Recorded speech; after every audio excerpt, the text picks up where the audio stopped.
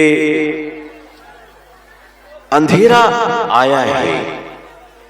یہ جو ڈارکنس ہے، یہ جو اندھیرا پن ہے، اندھیرا آتا نہیں، اندھیرا جایا کرتا ہے. اندھیرا کس کو کہتے ہیں؟ یہ تاریکی کس کو کہتے ہیں؟ یہ ڈارکنس کس کو کہتے ہیں؟ عزیزان ملت، اندھیرے کی اپنی کوئی زندگی نہیں ہوتی ہے، اندھیرے کا اپنا کوئی وجود نہیں ہوتا ہے، اندھیرے کی اپنی کوئی لائف نہیں ہوتی ہے. اندھیرا کسی چیز کا نام نہیں ہے، کسی شے کا نام نہیں ہے کہ جس کو ہم کہیں کہ یہ اندھیرا ہے اور اس کا یہ وجود ہے، اس کی زندگی ہے. اصل میں اندھیرا نام ہے روشنی کی غیر موجودگی کا. اندھیرا نام ہے اجالے کے نہ رہنے کا. اندھیرا نام ہے سورج کے چھپ جانے کا. اندھیرا نام ہے چراغوں کے بجھ جانے کا. اندھیرے کی اپنی کوئی زندگی نہیں ہوتی ہے.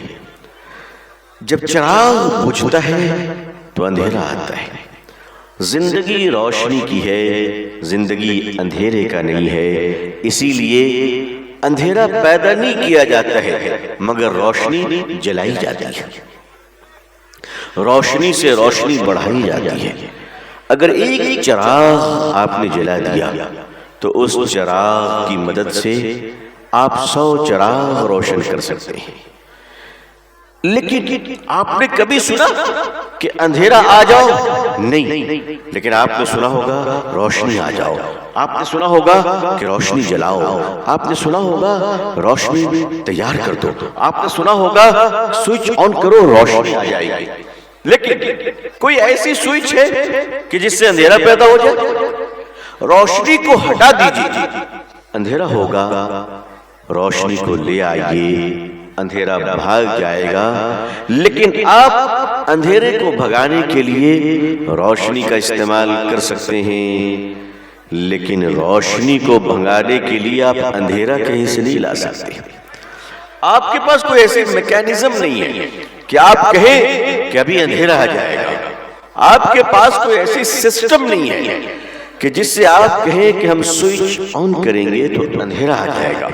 لیکن آپ کے پاس ایسے سسٹم ہیں کہ آپ جلائیں تو روشنی ہوگی، آپ جلائیں تو ٹارچ جل جائے گی، آپ جلائیں تو دیا جل جائے گا، آپ جلائیں تو لائٹ آن ہو جائے گی. عزیزان ملت، حق یہ روشنی ہے، باطل اندھیرا ہے. باطل اندھیرا، حق روشنی ہے. تو جب حق آتا ہے تو باطل جاتا ہے. قرآن کریم نے صاف لفظوں میں سے واضح کر دیا، حق کا اجالا آئے گا، باطل جائے گا. اگر اندھیرے کو ختم کرنا ہو تو اندھیرے کو ختم کرنے کے لیے کسی سائنس کی لاجک کی ضرورت نہیں ہے. اندھیرے کو ختم کرنا ہو تو اندھیرے کو ختم کرنے کے لیے آپ کو کسی لمبے چوڑے بھاشن کی ضرورت نہیں ہے. اگر اندھیرے کو ختم کرنا ہو تو ایک چراغ جلا دو، ایک موم بتی جلا دو، اندھیرا ختم ہو جائے گا. عزیزان ملت، اس دنیا میں جو باطلی طاقتیں ہیں، اس دنیا میں جو ظالم طاقتیں ہیں، اس دنیا میں جو شیطانی طاقتیں ہیں، وہ اندھیرے کی طرح ہیں. ان کی اپنی کوئی پرسنالٹی نہیں ہے، ان کی اپنی کوئی لائف نہیں ہے، ان کا اپنا کوئی اسٹرینتھ نہیں ہے، ان کی اپنی کوئی طاقت نہیں ہے. دنیا کی ساری باطل طاقتیں بزدل ہیں، کمزور ہیں. اصل میں ان کی طاقت کیا ہے؟ حق بولنے والا جب چپ ہوتا ہے تو جھوٹ بولنے والا طاقتور ہو جاتا ہے. جب حق کی طرف بلانے والا کمزور ہو جاتا ہے تو کھیل تماشے کی طرف بلانے والا مضبوط ہو جاتا ہے. سچ بولنے والے جب چپ ہو جائے تو جھوٹ بولنے والوں کا بول بالا ہوگا. اس لیے جھوٹ کو اگر ختم کرنا ہے تو جس طرح اندھیرے کو مٹانے کے لیے تم روشنی جلاتے ہو، اسی طرح اگر جھوٹ کو مٹانا ہے تو تمہیں سچ کا بول بالا کرنا پڑے گا. جس سماج میں لوگ سچ نہیں بولتے ہیں وہ جھوٹ کو طاقت دیتے ہیں. جس سماج میں لوگ حق کی طرف لوگوں کو نہیں بلاتے ہیں، وہ باطل کی سپورٹ کرتے ہیں، وہ باطل کی مدد کرتے ہیں۔ اب مسلمان اپنے آپ کو دیکھے کہ مسلمان حق کو لے جانے والا ہے یا باطل کا سپورٹ کرنے والا ہے، مسلمان سچ کو زندہ کرنے والا ہے یا جھوٹ کی مدد کرنے والا ہے۔ اگر مسلمان سچ کو زندہ کر رہا ہے تو وہ اسلام کے ساتھ ہے، اور اگر وہ جھوٹ بول رہا ہے تو وہ شیطان کے ساتھ ہے۔ آج کے بھارت کا مسلمان یہ ڈیسائیڈ کر لے کہ وہ کس طرف ہے۔ اگر وہ سچ بول رہا ہے تو مسلمان ہے، اگر وہ ایمانداری برت رہا ہے تو مسلمان ہے، اگر وہ قرض لے کر واپس کر رہا ہے تو مسلمان ہے، اگر وہ زبان دے کر وعدہ کر کر اس کو نبھا رہا ہے تو وہ مسلمان ہے، اور اگر مسلمان ہوتے ہوئے بے ایمانی کر رہا ہے، خیانت کر رہا ہے، ملاوٹ کر رہا ہے، لوگوں پر ظلم کر رہا ہے، لوگوں کا قتل کر رہا ہے، لوگوں کو ستا رہا ہے، اپنے گھروں کو برباد کر رہا ہے، محلے میں لوگوں کو توڑ رہا ہے، اتحاد، یونٹی اور ایکتا کو توڑ رہا ہے، تو وہ مسلمان ہونے کے باوجود شیطان کا کینڈیڈیٹ ہے۔ وہ مسلمان ہونے کے باوجود شیطان کا مددگار ہے، شیطان کا سپورٹر ہے۔ اس لیے مسلمانوں، پہلے تم طے کرو کہ تم کتنے مسلمان ہو۔ ہم کہتے ہیں حالات مسلمانوں پر آ رہے ہیں، مسلمانوں کے حالات اچھے نہیں ہیں، ملک میں مسلمانوں پر ظلم ہو رہا ہے۔ میں کہتا ہوں مسلمانوں پر ظلم نہیں ہو رہا ہے، بلکہ ان لوگوں پر ظلم ہو رہا ہے جو لگتے تو ہیں مسلمان ہیں مگر ان کا کریکٹر مسلمانوں کا نہیں ہے، ان کا چرتر مسلمانوں کا نہیں ہے، ان کا ویوہار مسلمانوں کا نہیں ہے۔ وہ کاروبار میں بھی مسلمان نہیں، وہ گاؤں میں بھی مسلمان نہیں، وہ شہر میں بھی مسلمان نہیں۔ مسلمانوں پہ تم بتاؤ کہ اپنے اس کریکٹر کے ساتھ تم کیسے جیو گے۔ لوگ کہتے ہیں بھارت میں مائنورٹی اور میجورٹی کا مسئلہ ہے، مائنورٹی اور میجورٹی۔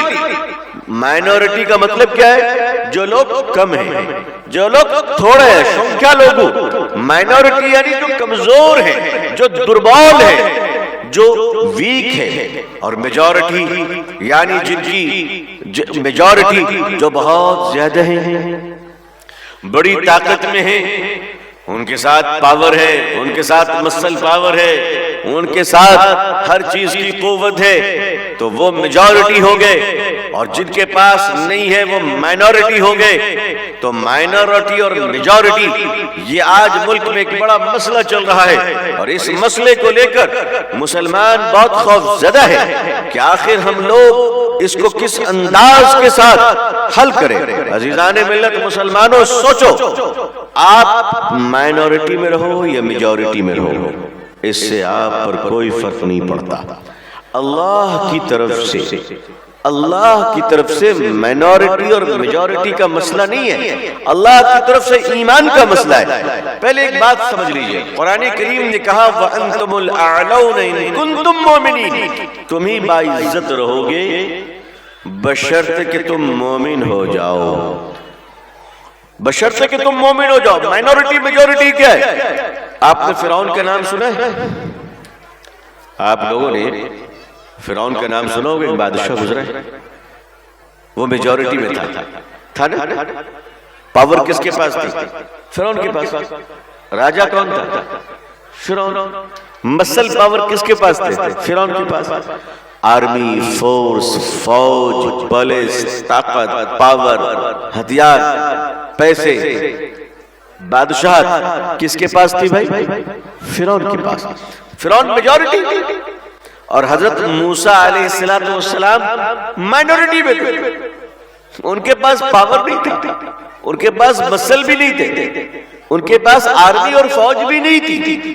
لیکن آپ غور کیجئے کہ حضرت موسیٰ علیہ السلام کی پیدائش کے وقت میں اللہ نے کیا فرمایا؟ اے موسیٰ کی ماں، مت گھبراؤ، بچے کی حفاظت میں کروں گا، تم اپنے بچے کو ایک برتن میں رکھ کر، نوکا نما، کشتی نما میں رکھ کر دریا میں بہا دو، اس کی حفاظت میں کروں گا۔ طاقت فرعون کے پاس ہے، حضرت موسیٰ کے پاس طاقت نہیں ہے۔ قوت، پیسے، دولت، فوج، لوگ سارے فرعون کے پاس ہے۔ موسیٰ علیہ السلام کے پاس ظاہری لحاظ سے کوئی چیز نہیں ہے، مگر اللہ کی مدد ان کے ساتھ ہے۔ تو کیا ہوا؟ ایسی مدد ہوئی کہ فرمایا کہ موسیٰ کو پانی میں بہا دو۔ ایک برتن میں رکھ کر ماں بہا تو دیتی ہے، لیکن اللہ تبارک و تعالیٰ چاہتے تو موسیٰ علیہ السلام کو مچھلی سے پرورش کروا لیتے تھے۔ حضرت یونس علیہ السلام مچھلی کے پیٹ میں 40 دن رہے، اللہ نے ان کو زندہ رکھا، کوئی تکلیف نہیں ہوئی۔ حضرت موسیٰ علیہ السلام کو بھی اللہ چاہتے تو 40 سال اور اس سے زیادہ جتنا اللہ چاہتے مچھلی کے پیٹ میں رکھتے، کھلاتے پلاتے اور زندہ رکھتے۔ اللہ چاہتے تو حضرت موسیٰ علیہ السلام کو جنگل میں بھیج دیتے، ہتنی اپنے پیٹ پر پال لیتی تھی، ہرنیں اپنی دودھ پلا کر آپ کی پرورش کر لیتی تھی، مگر نہیں، اللہ نے اپنا پاور دکھایا کہ میجورٹی مائنورٹی کچھ نہیں ہوتی۔ جس کے ساتھ اللہ ہوتا ہے وہ کامیاب ہوتا ہے، اور جس کے ساتھ اللہ نہ ہو وہ ناکام ہے۔ اے ایمان والو، عزت تمہارے لیے ہے۔ اے ایمان والو، اللہ تمہارے ساتھ ہے، تم اپنے ایمان کی قوت کو لے کر آؤ۔ یہ کیا ہو گیا تمہیں کہ آج تم دنیا والوں کی غلامی کر رہے ہو، آج تم دنیا والوں کے چمچے بن گئے ہو، آج تم دنیا والوں کے تلوے چاٹ رہے ہو۔ تم اللہ سے کیوں نہیں ڈرتے؟ تم ایک اللہ کو پکارتے کیوں نہیں ہو؟ حضرت موسیٰ علیہ السلام پانی میں بہہ رہے تھے۔ آپ بتائیے کہ اللہ نے حضرت موسیٰ علیہ السلام کو کہاں بھیجا؟ آپ کو معلوم ہے نا کہاں بھیجا؟ فرعون کے گھر میں بھیجا، آپ جانتے ہی ہیں۔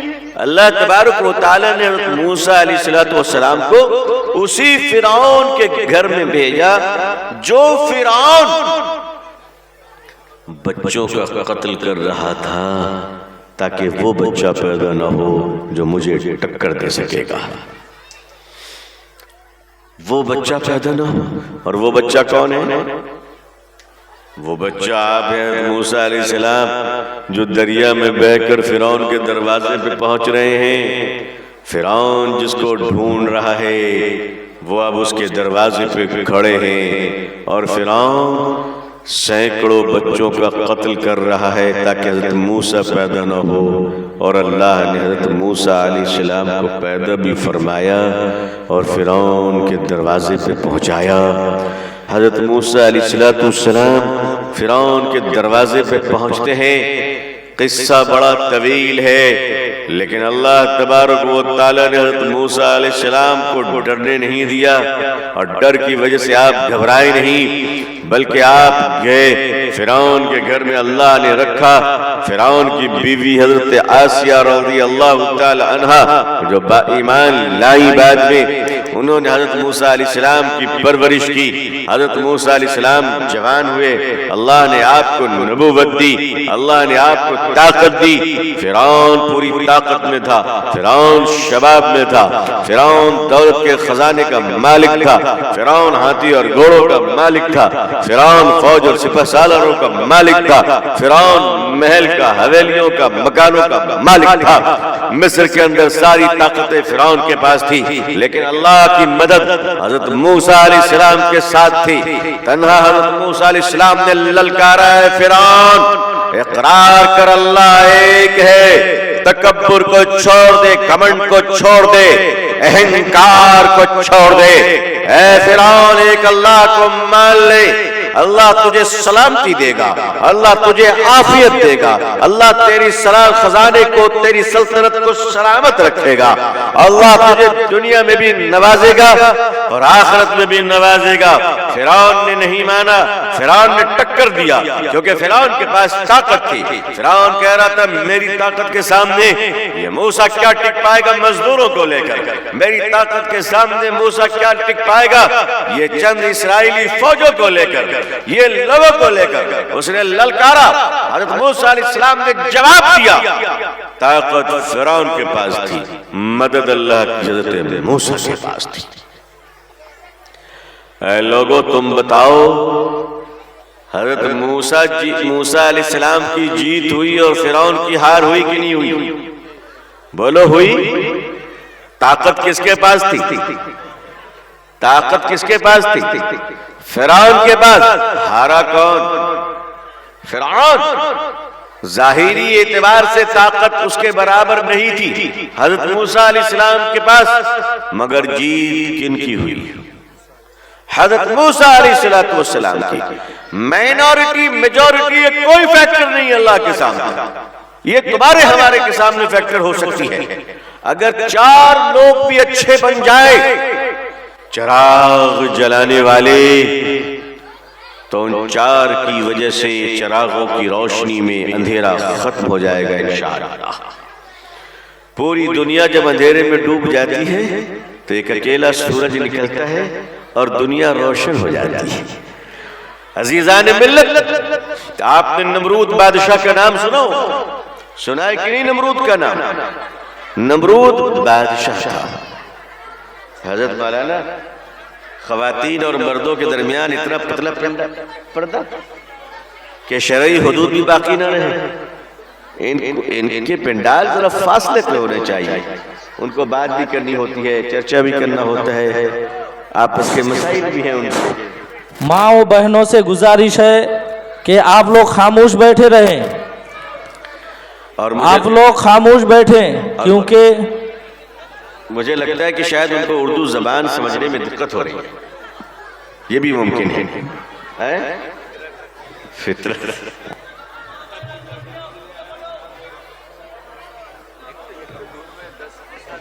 ہاں نہیں بہت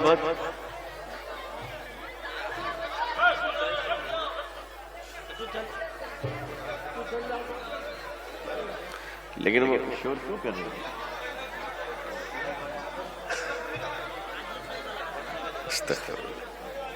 হ্যালো, মা বোনদের কাছে বিনীত অনুরোধ, আপনাদের যদি উর্দু বক্তব্য শুনতে কোনো অসুবিধা হচ্ছে সেটা আমাদের জানান, আমরা বক্তাকে অনুরোধ করব কথার মাঝে মাঝে একটু বাংলা করে বুঝিয়ে দেবেন। একটু সামান্য বাংলা পড়া যাবে, যদি সম্পূর্ণ বাংলা বলা যাবে না, মাঝে মাঝে একটু বুঝিয়ে দেবেন।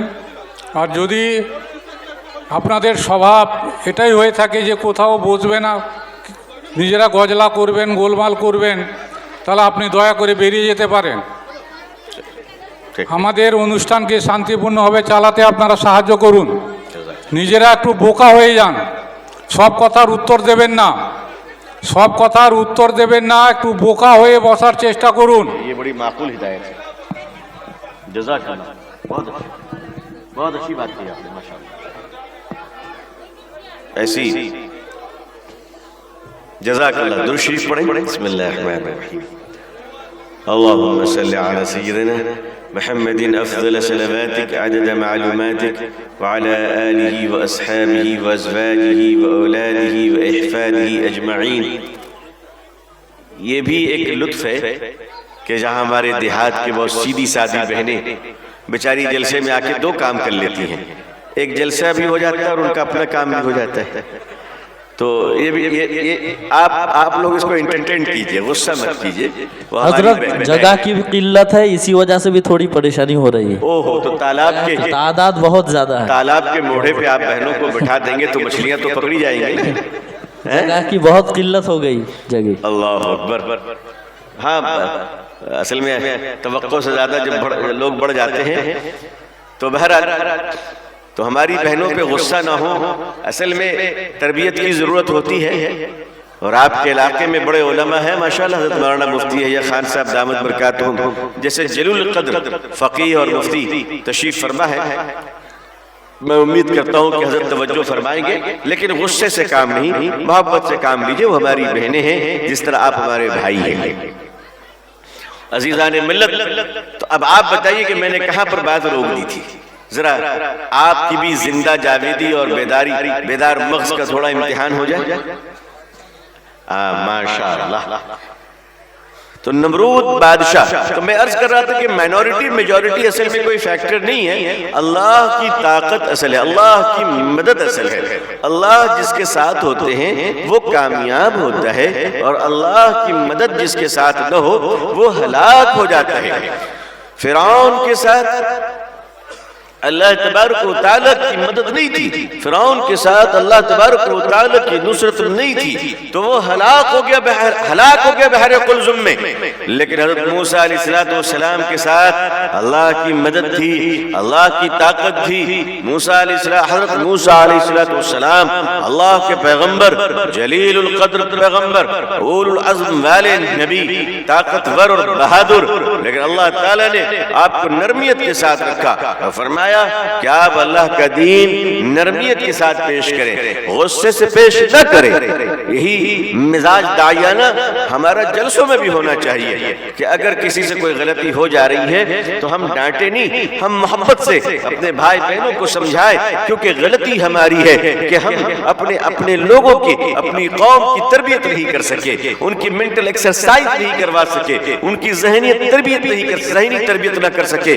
اگر ہم نے ٹھیک سے ان کی تربیت کی ہوتی تو ظاہر ہے کہ اس کی رونق اور ہوتی. لیکن میں نا امید نہیں، بلکہ آپ بھی نا امید نہیں ہیں. انشاءاللہ ہم سب مل کر دین کی خدمت کریں گے، مل جل کر آگے بڑھیں گے انشاءاللہ، تو مرد بھی کامیاب ہوگا، عورتیں بھی کامیاب ہوں گی. اگر جس طرح ہم لوگ گلی گلی میں اپنے بیٹوں کے لیے مدرسے کھولتے ہیں تاکہ ہمارا بچہ کلمہ سیکھ لے، ہمارا بچہ دین سیکھ لے، ہمارا بچہ نمازیں سیکھ لے، ہمارا بچہ قرآن سیکھ لے. اس میں کچھ خوش نصیب ہوتے ہیں جو حافظ قرآن ہوتے ہیں ماشاءاللہ، اللہ نے کسی کے مقدر میں رکھا ہے تو انہی بچوں میں آگے چل کر کوئی عالم، فاضل اور مفتی ہوتے ہیں. لیکن جو بھی بچہ مدرسہ جاتا ہے، مکتب جاتا ہے، وہ حافظ عالم اگر نہ بھی بنا تو پکا مسلمان تو بن جاتا ہے. اس کے دل میں اسلام کی محبت تو آ جاتی ہے، اس کے اندر اسلام کی معلومات تو آ جاتی ہے. اسی طرح اگر ہم لوگ آج سے ہی کم از کم گلی گلی میں بیٹیوں کے لیے مکتب کھول دیں کہ بیٹیاں مکتب میں آئیں گی 1 گھنٹے 2 گھنٹے، حاجی صاحب کے گھر میں، فلاں صاحب کے گھر میں، مولانا صاحب کے گھر میں، محلے کی بیٹیاں جب پڑھیں گی انشاءاللہ تو وہ اسکول اور کالج میں بھی اگر پڑھیں گی تو ان کے اندر دین رہے گا، حیا رہے گی، غیرت رہے گی، اور اللہ چاہیں گے تو اسی میں ہماری بیٹیاں عالمہ بھی بنیں گی، حافظہ بھی بنے گی، ڈاکٹر بھی بنے گی، اور قوم کے لیے وہ ایک بہترین خاتون اور بہترین بہن ثابت ہوگی. ظاہر ہے کہ ذہنی تربیت ایک دن میں نہیں ہوا کرتی ہے، یہ 10 سال کا ایک نظام ہوتا ہے، ایک 10 سال کے پروجیکٹ ہوتے ہیں. میں تو کم کہہ رہا ہوں، ورنہ 100 سال کی پالیسی بنانی پڑتی ہے. ہم اپنی بیٹیوں کے لیے بھی پالیسی بنائیں کہ ہماری بیٹیاں کلاس 10 کرتے کرتے قرآن کریم کو مکمل پڑھ لے، دین کو مکمل سمجھ لے، حدیث کی کچھ چند حدیثیں بھی اسے یاد آ جائے، اور کلمے کے ساتھ ساتھ اسے اسلام کی شریعت کے حکام، جائز اور ناجائز، حرام و حلال، پاکی اور ناپاکی کی شریعت میں حکم معلوم ہو جائے. اگر ایسی بیٹیاں ہم نے تیار کر دی تو الحمدللہ ان کے گود میں جو بچہ پرورش پائے گا وہ پیدائش سے ہی انشاءاللہ پکا ایمان والا ہوگا. بچے جب دیکھتے ہیں کہ میری ماں تلاوت کر رہی ہے تو بچہ بھی تلاوت کرتا ہے، اور بچہ جب دیکھتا ہے کہ میری ماں نماز پڑھ رہی ہے تو بچہ کپڑا پہنا ہو یا نہ پہنا ہو وہ بھی سجدہ کرنے لگتا ہے. بولو کرتا ہے کہ نہیں کرتا؟ اور جب دیکھتا ہے کہ میری ماں ٹھمکے لگا رہی ہے تو بچہ بھی کمر ہلاتا ہے. حالانکہ آپ لوگ تو شریف لوگ ہیں ماشاءاللہ، یہاں کی ہماری بہنیں تو بڑی شریف ہیں. دیکھیے ایک بار گزارش کی گئی تو وہ خاموش ہو گئی ماشاءاللہ. تو ماؤں کو دیکھ کر بچے تیار ہوتے ہیں، تو ہمیں اپنی بیٹیوں کو تیار کرنا ہوگا، اس کے لیے ان کے دینی تعلیم کا نظم کرنا ہوگا. کوئی ضروری نہیں کہ بڑے مدرسے ہوں، ہمارے گلی گلی میں مکتب کا نظام ہو جہاں ہماری بیٹیاں حیا پردے کے ساتھ جائیں، پورے نظم و ضبط کے ساتھ جائیں. اور آج اگر تھوڑی سی کوشش کر لیں، پردے میں اساتذہ، مرد استاذ اگر پڑھانے والے ہوں پردے میں پڑھائیں. کچھ گاؤں کے لوگ، معمر لوگ بھی ساتھ میں بیٹھے رہے، ادھر بچیوں کے بیچ میں بھی کچھ عمر دراز بہنیں، ہماری خالہ اور اس طرح کی عورتیں بیٹھی رہیں، تو 10 سال کی محنت کے بعد دیکھیے گا انشاءاللہ کہ آپ کو مرد استاد کی ضرورت نہیں پڑے گی. ہماری بیٹیاں اور ہماری بہنیں اس قابل ہو جائیں گی انشاءاللہ کہ وہ جہاں جس گھر میں بہو بن کر جائیں گی وہاں وہ دین کا چراغ روشن کریں گی انشاءاللہ، وہاں وہ دین پھیلائیں گی انشاءاللہ. ہر گھر میں ہماری قرآن کریم کو صحت کے ساتھ پڑھنے والی ہماری بیٹی ہر گھر میں ہونی چاہیے. ہر گھر میں مسلمان بیٹیاں اس طرح کی ہو تاکہ عورت کی میت کو ہر بیٹی غسل دے سکے اور ہر بیٹا مسلمان کے جنازے کی نماز پڑھانے کے قابل ہو. کریں گے انشاءاللہ. اللہ تعالی ہم سب کی مدد فرمائے اور ہماری راہوں کو آسان فرمائے. تو عزیزان ملت، میں مائنورٹی اور میجورٹی کی بات آپ سے کر رہا تھا کہ یہ کوئی چیز نہیں ہے. نمرود ایک بڑا بادشاہ تھا، بڑا بادشاہ. اس کی بادشاہت کا کیا عالم. نمرود کے خزانے کا آپ نے چرچا سنائی ہوگا کہ نمرود کے پاس اتنے خزانے تھے کہ سینکڑوں اونٹ پر چابیاں لدی رہا کرتی تھی. لیکن جب اس نے غرور کیا کہ شکتی ہمارے پاس ہے، طاقت ہمارے پاس ہے، مسل پاور ہمارے پاس ہے، گورنمنٹ ہمارے پاس ہے، فوج ہمارے پاس ہے، پولیس ہمارے پاس ہے. نمرود نے کہا کہ ہم جو چاہیں کریں، اتیاچار کریں. نمرود نے جب اہنکار دکھایا، نمرود نے جب گھمنڈ دکھایا تو اللہ نے ایک مچھر کو حکم دیا. کس کو حکم دیا؟ اچھا مچھر تو آپ لوگ سمجھتے ہی ہوں گے، موشا بابا میں نے اپنی طرف سے کہہ دیا، آپ لوگ موشا ہی کہتے ہوں گے، ہے نا. یہ جو مچھر ہے آپ بتاؤ یہ کتنا نازک چیز ہے بیچارہ. ایسے تو ہاتھ سے مار دو تو خون گردہ دل گردہ سب برابر ہو جاتا ہے. بولو ہوتا ہے کہ نہیں ہوتا؟ آپ کو معلوم ہے اللہ تبارک و تعالی نے ایک مچھر میں 400 آنکھیں دی ہیں. کتنی آنکھیں دی ہیں؟ 400 آئیز ایک مچھر میں. اسی لیے آپ دیکھو لائٹ آف کر دیتے ہو تو بھی آ جاتی کہ نہیں آ جاتی؟ آتے ہی نا مچھر، لائٹ آف کر کے بھی آ جاتی. کب میں آ جاؤں گا مجھے کوئی فرق نہیں پڑتا. اس کے بعد ہر قسم کے لائٹ موجود ہے.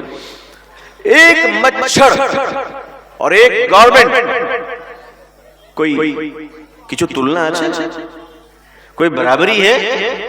وہ بھی لنگڑا مچھر، وہ بھی لنگڑا مچھر. ایک پاؤں بیچارے کا ایکسرسائز کرتے ہوئے ٹوٹ گیا تھا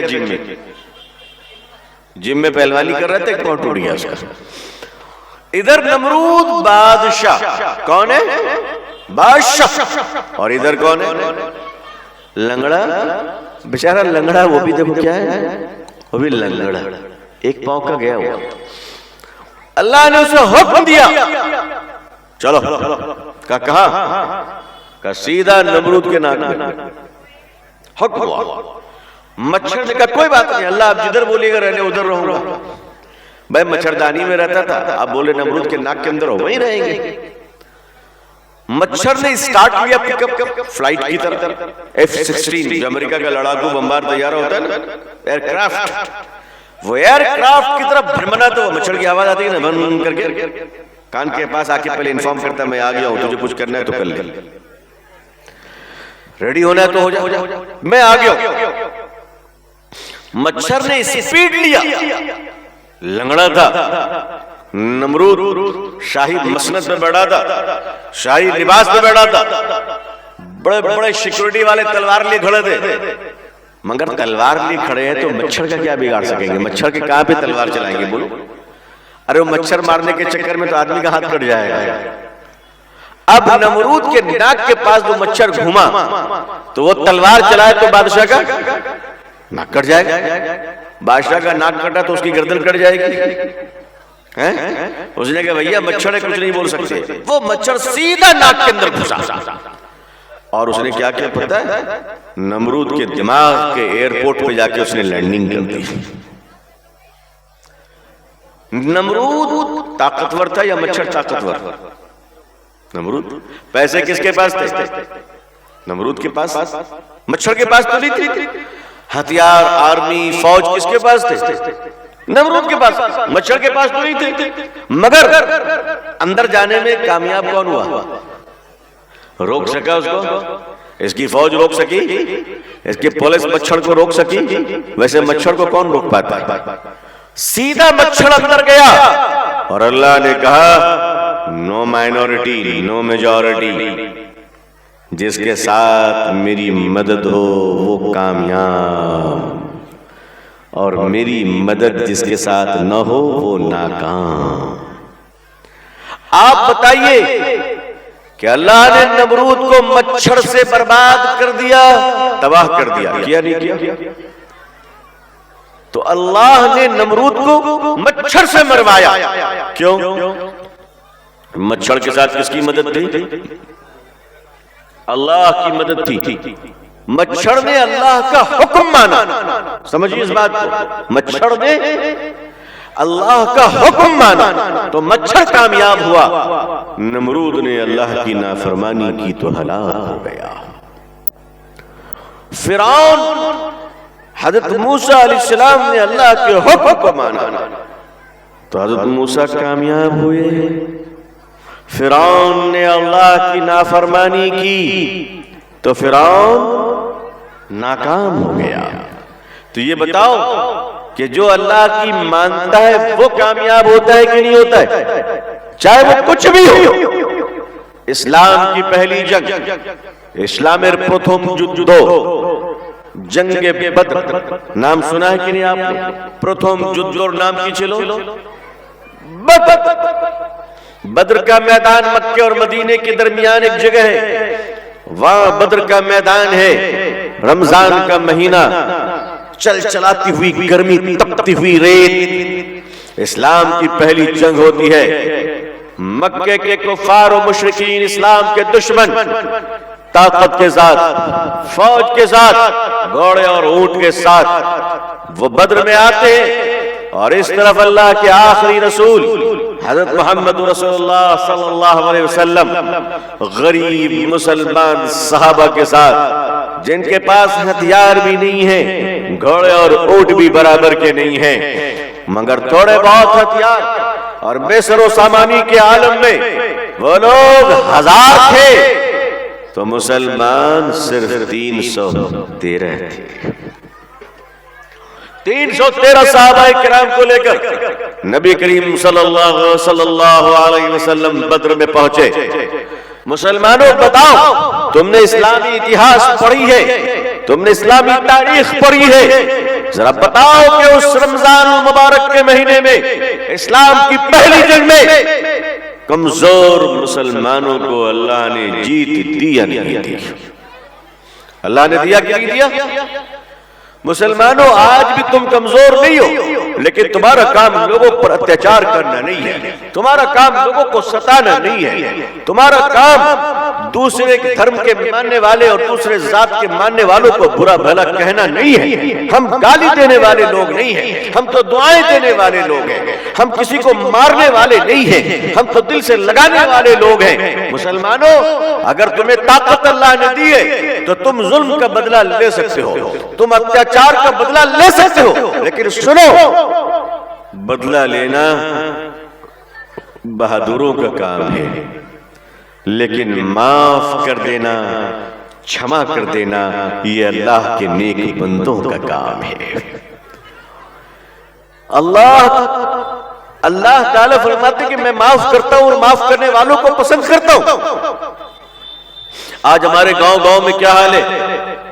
آج کے گرام پڑھائی، ہمارے گھروں میں اس سے بات نہیں بنتی، اس سے بات نہیں بنتی، باپ بیٹے میں دشمنی، ماں بہو میں دشمنی، گھر میں یہ پنچایت وہ پنچایت، یہ پارٹی وہ پارٹی۔ میری قوم کے لوگوں، تمہاری صرف ایک ہی پارٹی ہے، اور وہ ہے اشہد ان لا الہ الا اللہ واشہد ان محمد عبدہ ورسولہ صلی اللہ علیہ وسلم۔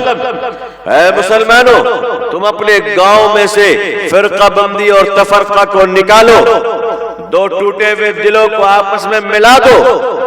مسجد کے نمازیوں کی ذمہ داری ہے کہ اگر دو مسلمان آپس میں بات نہیں کر رہے ہیں تو علماء کی قیادت میں، امام صاحب کی نیترتو میں، گاؤں کے ماڈل اچھے لوگ، حاجی صاحبان، نمازی صاحبان کو لے کر اس گھر میں جائیں، باپ اور بیٹے میں معافی منگوائیں، بیٹے کو کہے باپ سے معافی مانگو، باپ سے کہے بیٹے کو معاف کر دو، بہو اور ساس میں دوستی اور محبت کروائیں۔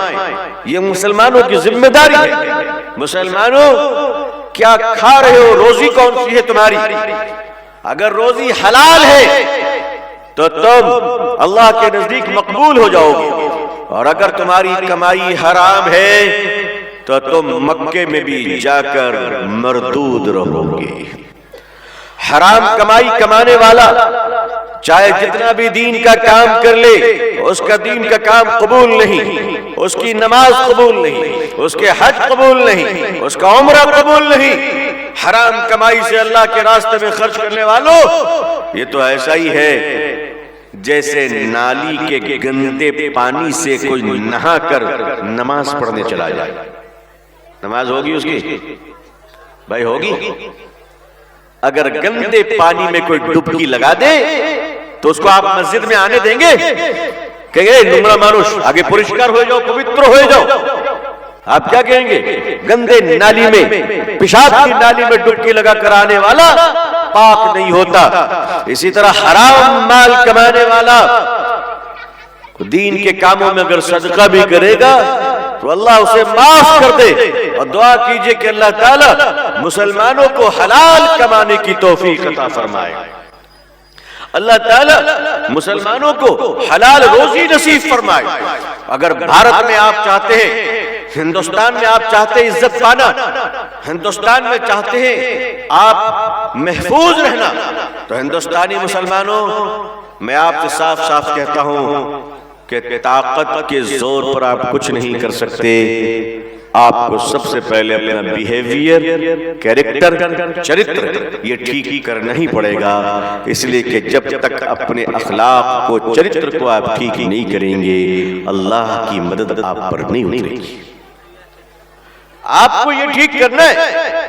آپ سوچئے, اگر آپ کے گاؤں میں کوئی غریب کی بچی, میں کہتا ہوں غریب مسلمان نہیں, آدی باسی ہے, تو اگر کوئی آدی باسی کی بچی بھوک سے مر رہی ہے بھات بھات کہہ کر, تو سرکار کہاں ہے, آفیسر کہاں ہے, راشن ڈپو والا کہاں ہے؟ ہمیں اس سے مطلب نہیں ہے. قیامت کے دن پوچھا جائے گا, او حضور صلی اللہ علیہ وسلم کی امت مسلمان, تم بتاؤ کہ تم کہاں تھے. ایک غریب کی بچی بغیر کھائے بھوک سے مر گئی, لیکن تم نے اس پر دھیان نہیں دیا.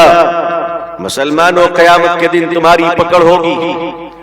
گاؤں میں ایک آدمی بیمار ہے, چاہے وہ مسلمان ہو, ہندو بھائی ہو, کوئی بھی ذات و برادری کا ہو, اگر وہ بیمار ہے اور اس کے پاس دواؤں کے پیسے نہیں ہیں, مگر تمہارے پاس پیسے بہت ہیں, تو اے لوگوں, اگر تم نے اس کو دواؤں کے پیسے نہ دیے, علاج نہ کروایا, اور وہ بغیر علاج کے مر گئے, قیامت کے دن اللہ تم سے پوچھے گا کہ یہ بتاؤ کہ تم کہاں تھے. مسلمانوں, تم طاقتور بننا ہے تو بنو, لیکن اس سے پہلے تم دلدار بن جاؤ انشاءاللہ. اپنے دلوں کو بڑا بڑا کر لو. یہ پڑوسی کے ساتھ ہماری بات چیت نہیں ہوتی ہے, آس پاس رہنے والوں کے ساتھ ہم بات نہیں کرتے, دوسروں کے بارے میں برا بھلا کہتے ہیں, منہ سے گالی گلوچ نکالتے ہیں, بازار کی دکانوں پہ بیٹھ کر دوسروں کے بارے میں برا سوچتے ہیں. نہیں, میری قوم کے لوگوں, مسلمانوں, تم حضور صلی اللہ علیہ وسلم کی امت ہو, اور حضور صلی اللہ علیہ وسلم نے پوری انسانیت کے بارے میں ہمدردی اختیار فرمائی اور پوری انسانیت کے تعلق سے محبت کرنے کا حکم دیا. اے لوگوں, تم ایک دوسرے سے محبت کرو. آج سے آپ وعدہ کیجئے انشاءاللہ کہ ہم اپنی زبان سے گالی نہیں دیں گے, انشاءاللہ گالی نہیں دیں گے انشاءاللہ. آپ اپنی زبان کو میٹھی کر لیجئے, زبان کو میٹھی کر لیجئے, دشمن بھی دوست بن جائے گا انشاءاللہ. جب زبان خراب ہوتی ہے نا تو دوست بھی دشمن بن جاتا ہے. زبان جب میٹھی ہو تو دشمن بھی دوست بنتا ہے, اور جب زبان خراب ہو تو دوست بھی دشمن بن جائے کرتا ہے. مسلمانوں, آپ اپنی زبان پر توجہ دیجئے. رسول اللہ کہیے صلی اللہ علیہ وسلم, پوری جماعت مل کر کہے صلی اللہ علیہ وسلم. آپ صلی اللہ علیہ وسلم نے, آپ کی زبان اتنی میٹھی تھی کہ دشمن نفرت سے آتا تھا مگر آپ سے بات کرنے کے بعد وہ آپ کا دیوانہ ہو جاتا تھا. کہتے تھے کہ پیارے آقا صلی اللہ علیہ وسلم جس محبت کے ساتھ گفتگو فرما رہے ہیں ویسی محبت کے ساتھ ایک باپ اپنے بچوں کے ساتھ نہیں کرتا ہے. حضور صلی اللہ علیہ وسلم اپنے غلاموں پر احسان کرتے تھے, ایسا احسان کہ گرمی کا زمانہ تھا اور بہت پسینہ چل رہا تھا. ماں عائشہ رضی اللہ تعالی عنہ کی ایک باندی تھی, حضرت بریرہ رضی اللہ تعالی عنہ. حضرت بریرہ سو رہی تھی, آپ کو پسینہ آ رہا تھا. حضور صلی اللہ علیہ وسلم نے دیکھا میری باندی بریرہ کو پسینہ آ رہا ہے. حضور صلی اللہ علیہ وسلم نے پنکھا لیا, حضرت بریرہ کو ہوا دینے لگے. حضرت بریرہ باندی ہے, ہوا دینے لگے. ٹھنڈی ہوا پا کر حضرت بریرہ رضی اللہ تعالیٰ عنہ کی آنکھیں کھل گئی. حضرت بریرہ رضی اللہ تعالیٰ عنہ اپنی مبارک آنکھوں سے پیارے آقا صلی اللہ علیہ وسلم کے مقدس چہرے انور کی زیارت کرتی ہے اور شرما کر کہتی ہے یا رسول اللہ صلی اللہ علیہ وسلم میں باندی ہوں, آپ آقا ہیں, آپ مجھے پنکھا جل رہے ہیں, یہ تو میری ڈیوٹی ہے, یہ تو میری ذمہ داری ہے. حضور صلی اللہ علیہ وسلم نے ارشاد فرمایا بریرہ جب مجھے گرمی لگتی ہے تو تم پنکھا جلتی ہو, آج تمہیں گرمی لگ رہی ہے تو میں پنکھا جل رہا ہوں. احسان کا بدلہ احسان ہوتا ہے, نیکی کا بدلہ نیکی ہوتی ہے. مسلمانوں آپ نیکی کرنا سیکھو انشاءاللہ, دوسروں کے ساتھ بھلائی کرو. اس ملک میں آپ سچائی کا بول بالا کرو, آپ اسلام کا پریچے کرو, بتا دو دنیا کو اے لوگوں اسلام مانوتا کی رکشا کرتا ہے, مانوتا پر اتیاچار نہیں کرتا ہے. آج مس بریفنگ کی جا رہی لوگوں کو, مس گائیڈ کیا جا رہا ہے لوگوں کو بھارت میں کہ اسلام کی وجہ سے لوگ پریشان ہیں. نہیں, اسلام کی وجہ سے لوگ پریشان نہیں ہیں. اس دنیا میں فرسٹ ورلڈ وار ہوا تھا, فرسٹ ورلڈ وار وہ اسلام کی وجہ سے نہیں ہوا, وہ لڑنے والے کرسچن تھے, دونوں ہی طرف کے لوگ کرسچن تھے. سیکنڈ ورلڈ وار اس میں بھی اسلام کا کوئی رول نہیں تھا, لڑنے والے لڑانے والے سارے کے سارے کرسچن تھے. آج بھی دنیا میں ہتھیار بنانے والی جو ملک ہے اس میں کوئی اسلامی ملک نہیں ہے, مسلمان نہیں ہے. اسلام ہتھیاروں کا بھی استعمال شانتی اور امن کے لیے کرتا ہے. مسلمانوں آپ یہ طے کرو اسلام اللہ کا دین ہے اور اسلام امن پھیلاتا ہے. مسلمان جس راستے سے جائے گا وہاں امن ہوگا, مسلمان جس مارکیٹ میں بیٹھے گا وہاں شانتی ہوگی, مسلمان جس گھر میں رہے گا وہاں سے امن و محبت کا پیغام چلے گا. یہ پیغام ہماری اور آپ کی ذمہ داری ہے. میرے بھائیوں میری بہنوں, کمی جس چیز کی ہوتی ہے اسی سے اس کمی کو پوری کرنی پڑتی ہے. شالوں نے جو دی لبن نہ تھا کہ تلے اپنی کی چینی گولے دے بن ترمت دے. بھئی ترکاری میں اگر نمک کی کمی ہو تو نمک کی کمی نمک سے پوری کی جائے گی یا گڑ سے پوری کی جائے گی؟ کیا چیز سے پوری کی جائے گی بھئی؟ جو تی شالوں نے لبن نہ تھا کہ تو گڑ دے بن نہ لبن دے بن, অবশ্যই লবণ দেবে. تو کمی کس چیز کی ہوتی ہے پوری اسی چیز سے کرنی ہوتی ہے. بھارت کے مسلمانوں نے جب دین کو اپنایا تھا, اسلام کو اپنایا تھا, ایمانداری کا سبق دیا, تو وہ خواجہ معین الدین چشتی رحمت اللہ علیہ آج 700-800 سال ہو گئے, لیکن آج بھی ان کے قبر کو بھی لوگ محبت سے دیکھتے ہیں. مسلمان وہ بھی ہیں, مسلمان ہم بھی ہیں. بزرگوں کے مزاروں کو محبت کی نظر سے دیکھی جاتی ہے اور ان کی اولاد مسلمانوں کو نفرت کی نظر سے دیکھا جا رہا ہے. اس کی وجہ کیا ہے؟ حضرت خواجہ معین الدین چشتی رحمت اللہ علیہ, حضرت نظام الدین اولیاء رحمت اللہ علیہ ان بزرگوں نے لوگوں کو، انسانیت کو، مانوتا کو گلے سے لگایا، دور نہیں کیا، لوگوں کی مدد کی، لوگوں کے کام آئے۔ آج کا مسلمان گالیاں دیتا ہے، آج کا مسلمان جھوٹ بولتا ہے، آج کا مسلمان مسجد کا بھی مال کھا لے رہا ہے، آج کا مسلمان اپنے ماں باپ سے محبت نہیں کرتا، آج کا مسلمان باپ کی پراپرٹی میں اپنی بہن کا حصہ نہیں دیتا ہے۔ آپ جانتے ہیں کتنا بڑا پاپ ہے، کتنا بڑا جرم ہے۔ لوگوں، مرنے سے پہلے اپنی پراپرٹی میں اپنی بیٹی کو اس کا ادھیکار دے دو، نہیں تو یاد رکھو اگر اپنی بیٹی کا اپنی پراپرٹی میں حق نہیں دو گے تو تم تہجد اور نماز کے ساتھ بھی رہو گے تو بھی تمہاری قبر میں پکڑ ہو جائے گی۔ باپ کی پراپرٹی میں بیٹی کا حصہ ہے، یہ کس نے کہا بھائی؟